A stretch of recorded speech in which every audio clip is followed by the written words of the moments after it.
یعنی جیانی عبدالملک ابن مروان است. وقتی که سلیمان ابن عبدالملک پسر عمکش بیمار شد، همین را وصیت کرد که همین را جای من همین را مونی. برادرش نیو، پسر عمکش مون. او دامادشون هم است.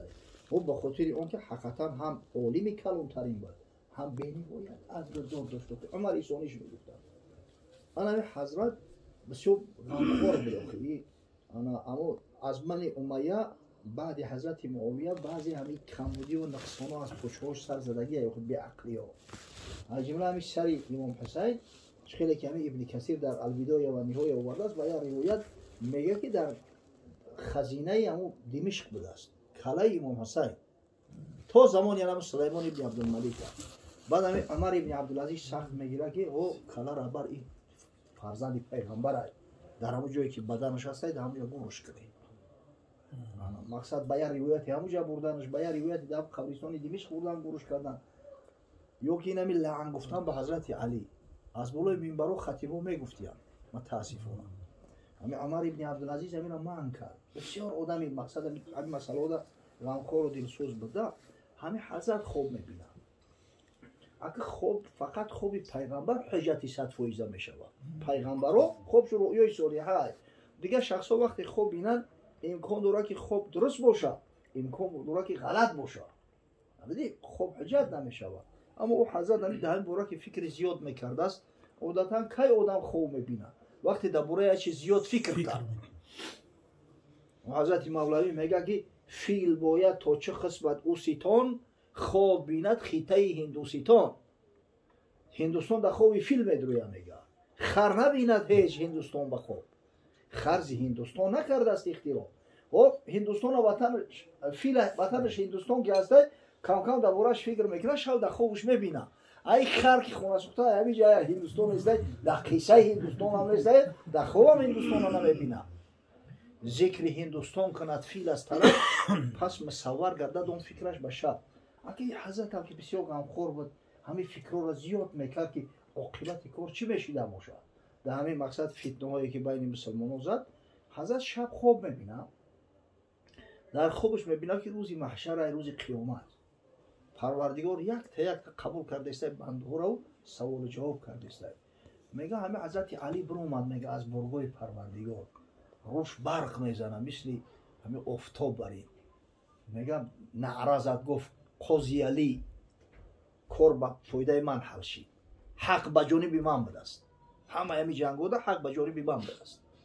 قاضی علی بعدی ساعت‌های طولانی میگه ناخواست میگه معاویه برومد در آب عرق گم بسیار همتا بیمدار برومد میگه عرقش پاک کرده گفت غفر علی گناه من بخشیده شد. این از این گناه من بخشیده شد. اگه حضرت عمر ابن عبدالعزیز این جای شک نیست است از اولیاء الله های یک شخصیت به درجه بزرگی که بزرگای مثل امام اعظم ابو حنیفه و امام شافعی میگن این در قطار هم خلفای راشد ای از روی عدل داد در پهلوی ابوبکر عمر و عثمان و علی میگذارن شد. بین ولایت آدمی بزرگی عمر سونیش میگفتن. به همون خاطر که از بس که این صحابه پیغمبر هستن ما اینا را قضاوت کرده نتونیم. حضرت علی هم ما با اورشین خود ما قیاس میکنیم ولی حضرت علی قصاص میگیره فلان میکنه ما خود ممکن باشیم قصاص میگیریم پامونا با پای ما حضرت علی دروز میکنیم. این تنه که علی ایما و شما فرق داره او مرده. و حضرت شیخ عطار میگه چون که آن بدبخت آخر از قفا ناگهان آن زخم زد بر مرتضی. وقتی میگه آن بدبخت عبدالرحمن ابن ملجم حضرت علی را میگه زخم زد در روز عید در سحر در نماز در مسجد میگه اون زخمش زد مرتضی را شربت کردن درست. اگه وقتی خون زیاد رفت آدم بیمدار میشود که هم زمانهای پیش هم با یکون شربت میکردن یکون چیزی به همین کمپوت مونن که کمتر قوت بگیره آدم یا شربت تیارش کردن. مرتضی را شربت کردن درست. مرتضی گفت که خون ریزم کجاست شربت تو رو ده نخست آنگه مرا. حضرت همون خوش نداره گفت که همون قاتل کجا دای اول همون را بتیم او سخت ترسیدگی های شربت تو رو ده نخست آنگه مرا زان که او خواهد شدن همراه مرا او همراه ما. فردا روز قیامت در حضور پروردگارم هر دو پهلو به پهلو میستیم، سوال و جواب میشیم. من حقی خدمت طلب میکنم. شربتش بردن، او گفت این قهر حیدر اینجا خواهدم کشتم به زهر.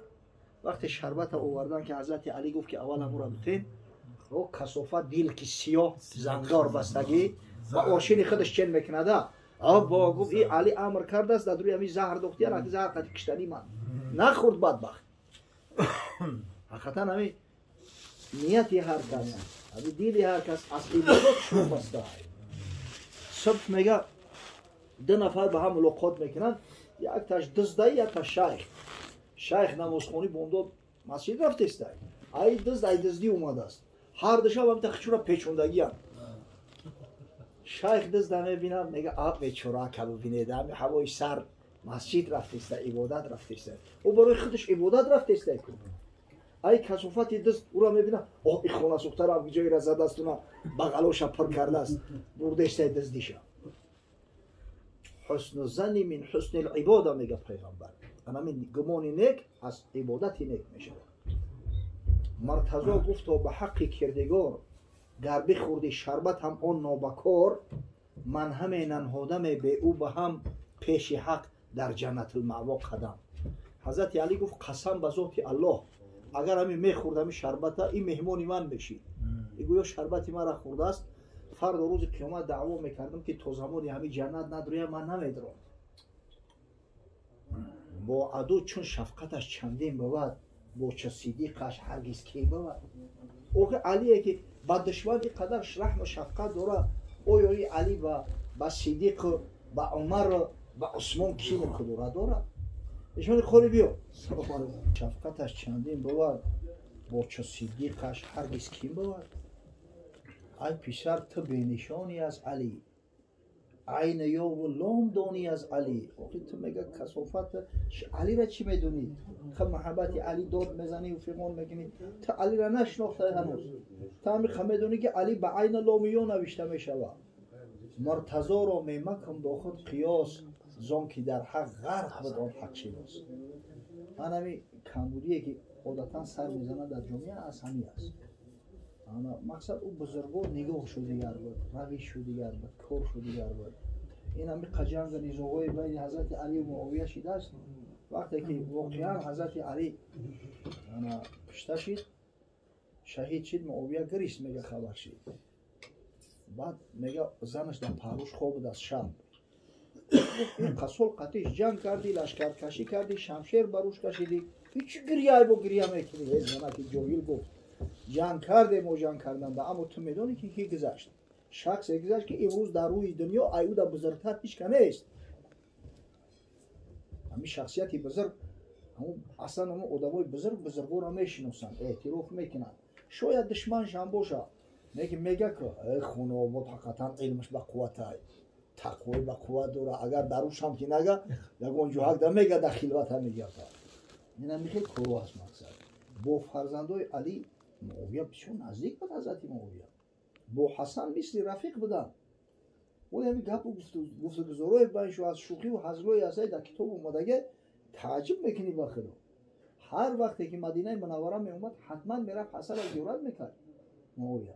بسیار نسبت و احترام داشت، سخت دستگیریشون میکرد. نیستی؟ اگه دنیا همین ایوخی این هم یک برنامه را ببینه چند نفر ای تلویزیون تماشا دارن، این پریموی ترانسلیت تماشا دارن. برداشتی هر کس هر خیلی، هر کس چنی معلوماتی خودش، چنی مفکوره خودش همون را درک میکنه. یعنی اگه این چیزا هستونه که باید اهل سنت و جماعت ای تاریخی صحابه و خبر باشن. خصوصا همین مسئله همین فتنه ده که خیلی در فتنه گرفتار نشوند. دشمنان همین را استفاده میکنند. یعنی از ندانستن تاریخ استفاده بودن در مسلمانان نمیتونی فتنه های ایجاد کنند. خدا من حفظ کنم. کلمه لا اله الا الله محمد رسول الله. حدیث صحیح هست در مسند امام احمد. حضرت صلی الله علیه و سلم میگه مفاتیح الجنة شهادت ان لا اله الا الله و ان محمد رسول الله. کلیدهای جنت، کلیدها یا کلید هم نه جنت 8 نداره اما کلیدهای جنت کلمه شهادت هر کسی اهل شهادت انشاءالله کلید داره اما این معنای او را نداره که همه دیگه همه لا اله الا الله محمد رسول الله بگوی دیگه نه نماز بخونی و نه روزه بگیری و نه عبادت خدا را بکنی. بوره میگه وهب ابن منبه در باره عمل ها گپ میزد. وهب ابن منبه رحمه الله یکی از علمای تابعین است. میگه در همین مورد گپ میزد مردم وعید میکرد که تاریک صلات حکمش چی است. شخصی که در رمضان بے پروا است نسبت به روزه حکمش چی است. میگه شخصی گفت که یا وهب الیس لا اله الا الله مفتاح الجنه. ای وهب گفت مگر همین لا اله الا الله کلید جنت نیست؟ مگر پیغمبر نگفت که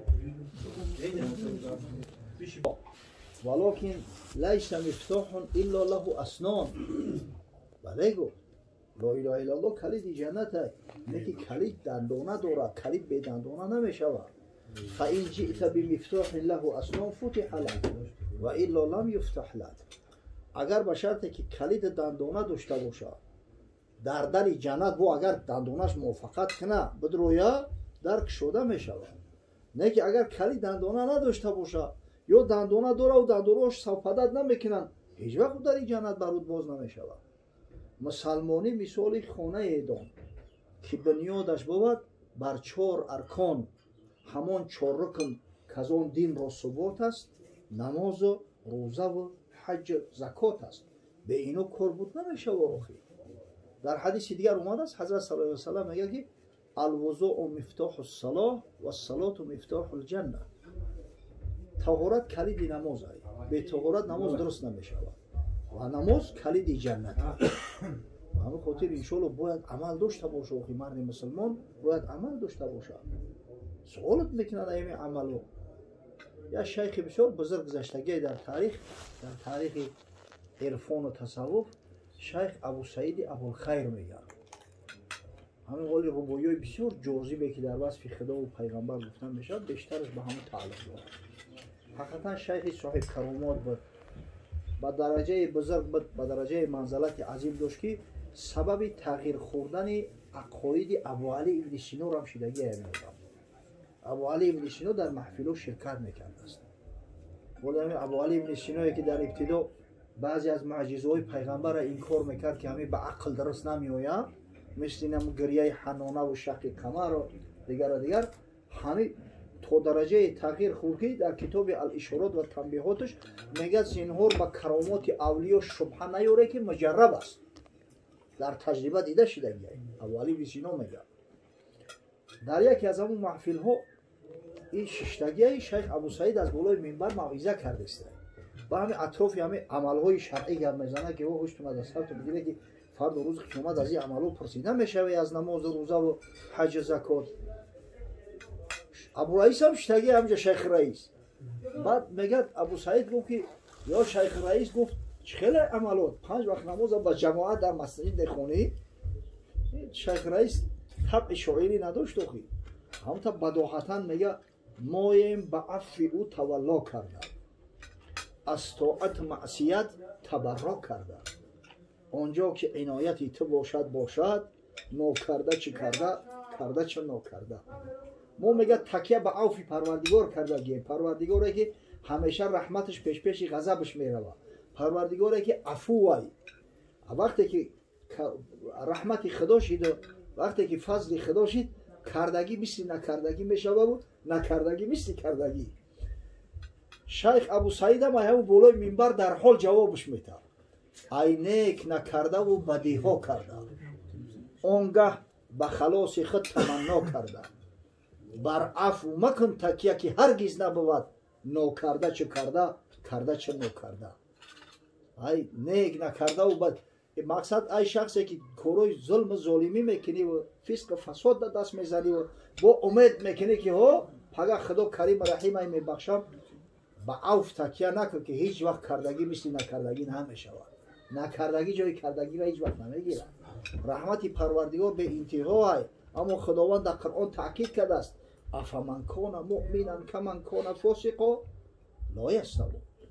آیا کسی مؤمن حقیقی عمل داره با فاسق در یک پایه میایستند هرگز یا برابر نمیشوند نه در دنیا و نه فردا روز قیامت.